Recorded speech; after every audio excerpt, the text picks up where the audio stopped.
All right, let's see how this goes.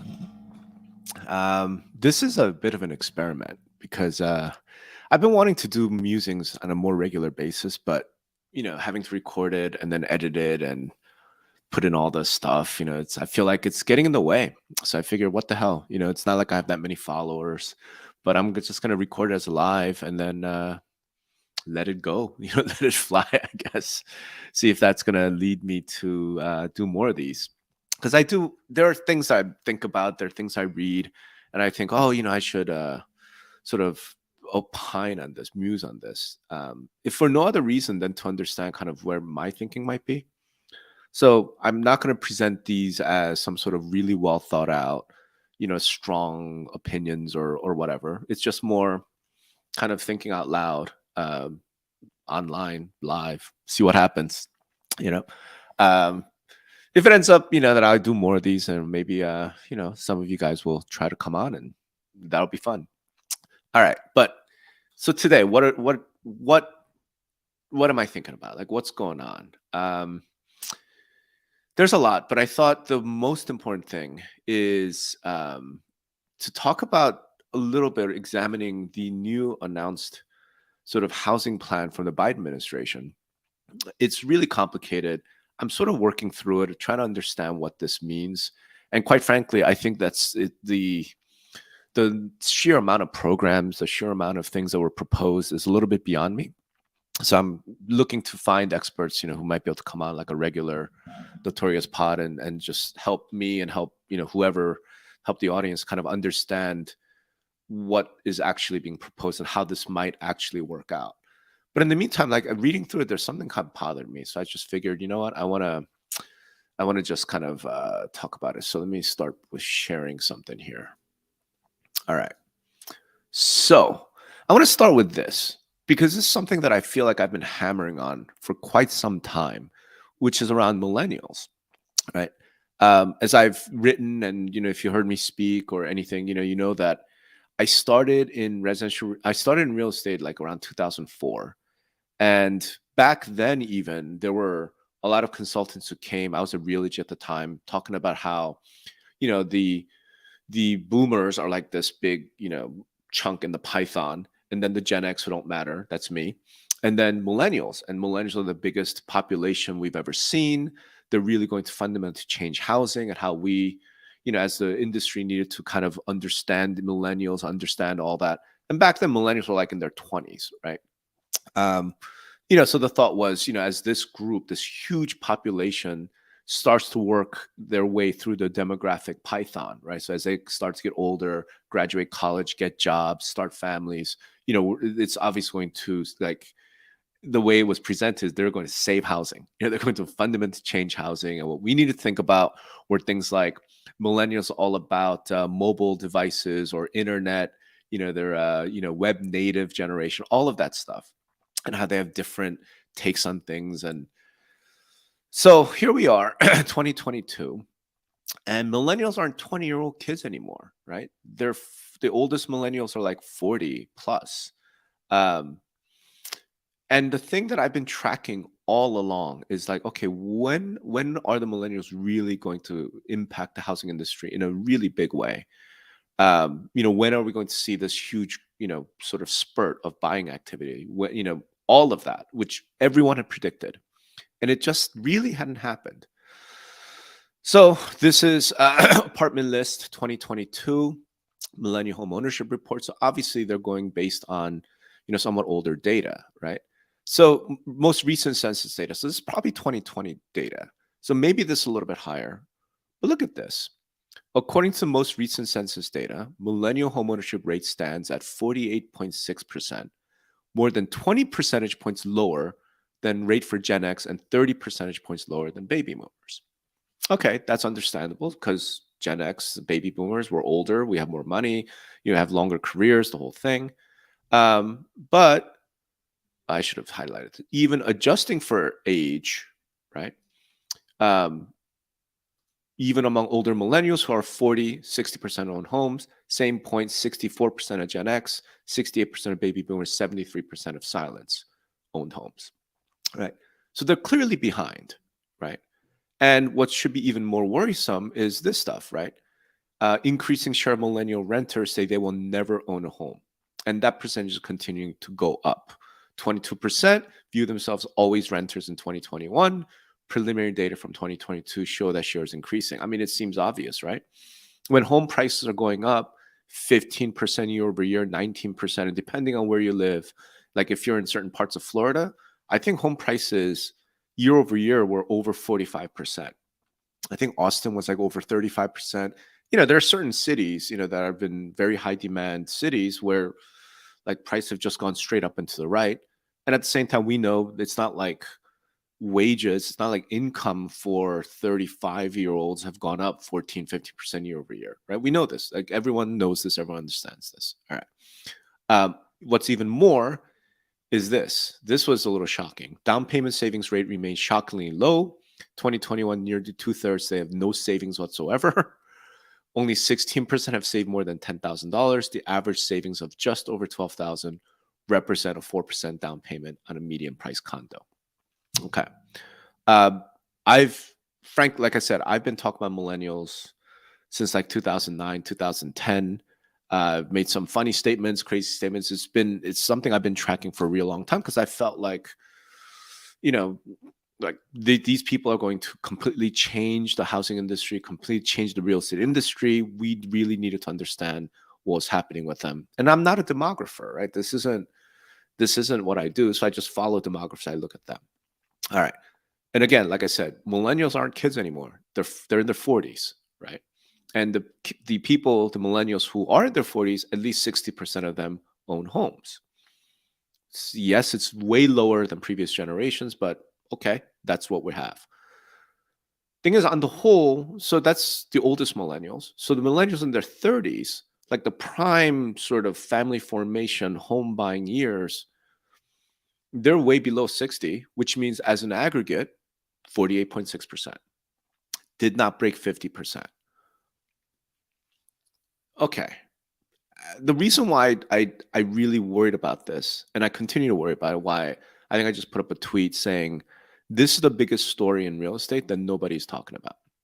The reason why I feel that way is because millennials are not just the largest generation of potential home buyers, they're the biggest chunk of voters.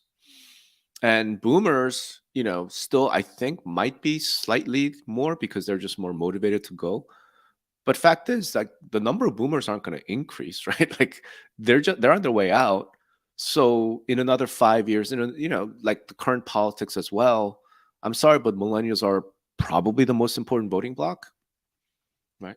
And the politics in our country are all screwed up as it is. However, this is a big deal. The way I look at it is if half of the largest voting bloc, more than half, are not homeowners, then what's the type of policy we're likely to see out of politicians who want to win re-election or who want to win elections?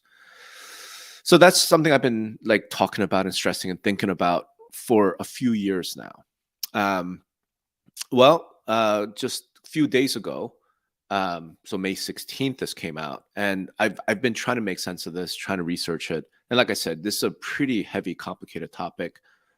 Certainly, I'm not going to do any justice to it in this. And there are probably really smart policymakers out there who are really studying this and figuring out what it means. So, like I said, in the future, I'm hoping to get some of those experts on, whether a podcast or just interview them and then try and like really write up what this means for the industry. But there's something about this that kind of bugged me, and I just wanted to share that with you guys.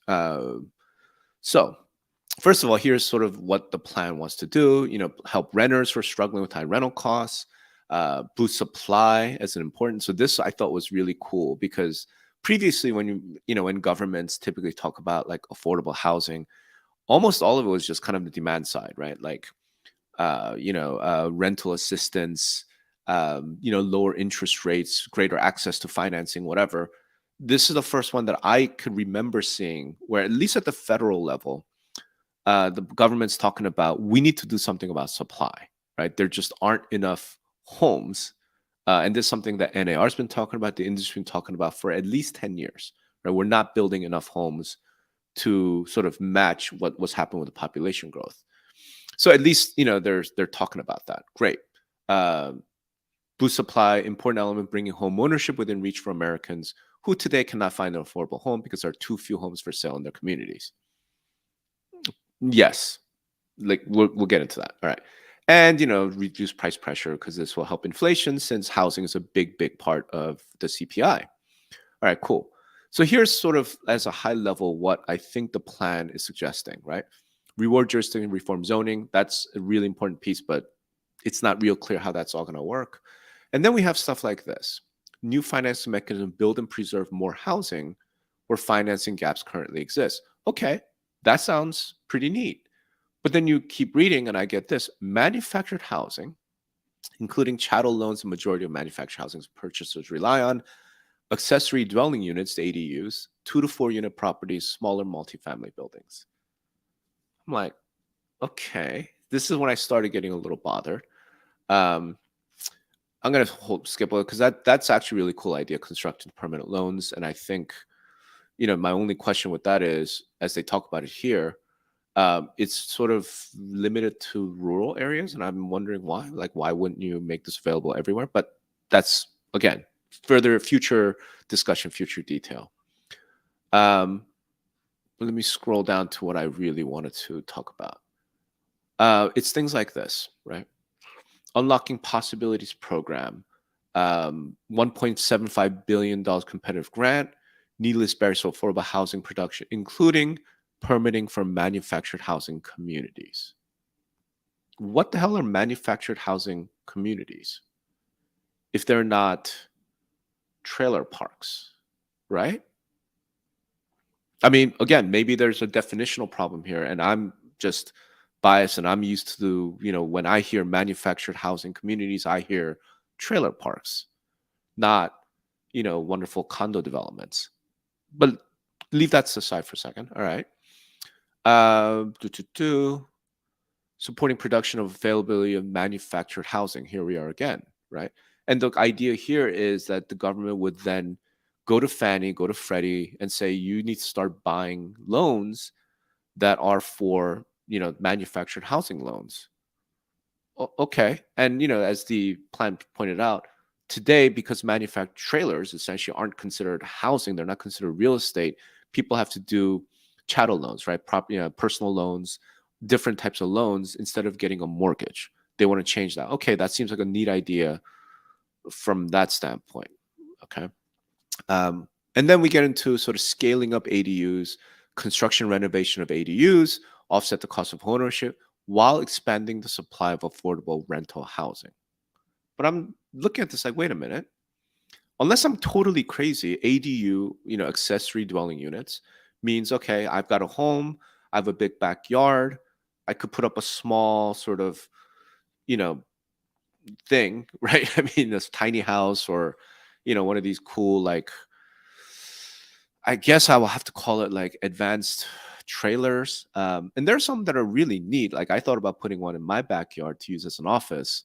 Um, but that's what we're talking about, right? We're talking about it's not its own parcel of land. It's not another house. It's a accessory. It's like a casita. It's an ADU on a primary home, right? Primary parcel, primary piece of land, and then I could rent that out, right? So I'm the homeowner. I put up an ADU in my backyard, and I say, you know what? I'm gonna rent this out to somebody, and they're going to pay me rent, and that's going to defray the cost of my mortgage and whatever else, and they have a place to live. Okay, yeah, I mean, it provides housing, right? Defined as just roof over somebody's head. I think that's cool, but it's not home ownership. Like, I'm not going to sell an ADU to somebody, right? Because the land is still mine. Like, it's not a separate parcel. Um, if I ever want to go sell my house, I don't want someone owning property rights in my backyard, right? That's not going to happen. So we're only talking about increasing rental housing. And really, I think what we're talking about is multi-generational, right? Because again, if it's an ADU in my backyard, I'm not likely to have some stranger living there, right? It might be like my parents, my elderly parents could live there. Maybe my kids could live there if they're in Vegas for some reason. Um, cousins, brothers, sisters. I don't think we're talking about total random strangers that would just go on Zillow and put up like ADU for rent in my backyard. Um, at least not on a permanent basis, right? Maybe Airbnb, maybe short-term rentals. I just don't see that happening psychologically, at least for me, right? I don't know how you feel, but that's how I see that. Um, and then it's this like HUD will encourage grantees to develop housing that directly meet local needs, especially housing that's not sufficiently provided on the market, including intergenerational housing, which I talked about, investments place vacant or underutilized properties back into productive use. That could mean a million different things. ADUs and novel and non-traditional development techniques, including modular, panelized, and manufactured housing. This is what bothered me about this, y'all, and why I wanted to record this. Okay. Go back to this. So we see this photo of a young couple, presumably millennial, looking at a house and dreaming. And fundamental to sort of the real estate industries, to our understanding of ourselves, is the idea that we help families achieve the American dream of home ownership, right? Like, go listen to NAR's, sort of mid-year stuff, all of their lobbying. They constantly talk about preserving the American dream of home ownership and private property rights and all of that stuff. It's, for me, the American dream of home ownership was always something like this: a house, a single family house. We could talk about the fence, white picket fence, the dog, the backyard, but it was a house. It wasn't a trailer. Like, the American dream of homeownership to me never meant a double wide in a trailer park. It never meant an ADU in somebody else's backyard. And maybe just from a financial, whatever, policy standpoint, the government really can't do anything about that. But I guess what sort of bugged me about it is, like, what are we telling sort of the younger millennials? What are we telling the Gen Z that really what we're going to focus on as a country, as a society, as whatever? We're going to focus on manufactured housing, ADUs, 2 to 4 family, multi-family rentals. Like, we're going to focus on that. We're going to spend a lot of money on things like, low-income housing tax credit, which, grants tax credits to developers so they could put up multifamily, buildings. It almost feels to me like what we're telling the younger generation is your American dream needs to be different than our American dream, right? Our American dream was, a house in the burbs or wherever with a white picket fence and a backyard for the kids to play in and a dog and a barbecue. Like, that was our American dream. But your American dream needs to be a double wide in a trailer park, or your American dream needs to be an ADU. Your American dream needs to be a condo in 100 units, or maybe, a duplex, or whatever, 2 to 4 unit. And if you're lucky, you can buy that condo, you can buy that unit. Is that what we're doing here? Because that bothers the hell out of me. I think about my kids who are, obviously they're teenagers, they're teenage boys and, utterly useless at this point. But 10 years from now, 20 years from now, so when they're in their mid to late 30s, is the idea here that their American dream really should be, congratulations, you have in manufactured housing in a manufactured housing community? Is that what I'm supposed to be telling them? Is what I'm telling them that, hey, study hard, go to college, whatever, do all these things, so that when you get married, you can live in my backyard in the ADU?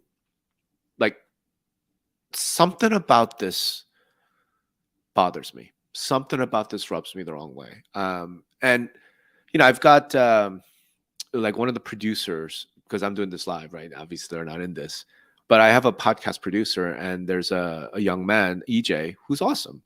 He's in his early 20s, is like, first real job, I think, out of college. And I think about him and his girlfriend, they're pretty serious. I think about them a lot, right? Like, are you guys gonna like what's your American dream? Right? They're renting now and seems things are going well. And like we all do that. When we're 22 and we're 23, we all do that because we got no money. We're just starting our lives. It was no different than for Gen Xers like me. It was no different for Boomers, no different from Silence. It was no different. Like when you're first starting out, it just is what it is. You do what you can. But I guess I want EJ. I want the 22-year-old, you know, coming into the workplace today to have the same American dream that I had.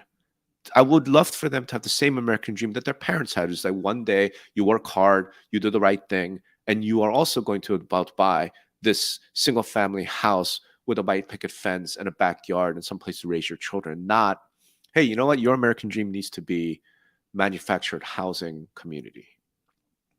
That's, I think, what bothers me. And I'm not suggesting I have the answer. Clearly, this is a really complicated topic, but some people do somewhere, right? I mean, that's why we have these experts. That's why we have these people. Is this the best we could do? From an industry standpoint, should we be happy with this, right? Because let's face it, the real estate industry is we're a pretty powerful lobby, especially through NAR. Real estate agents, brokers, y'all are all in your communities.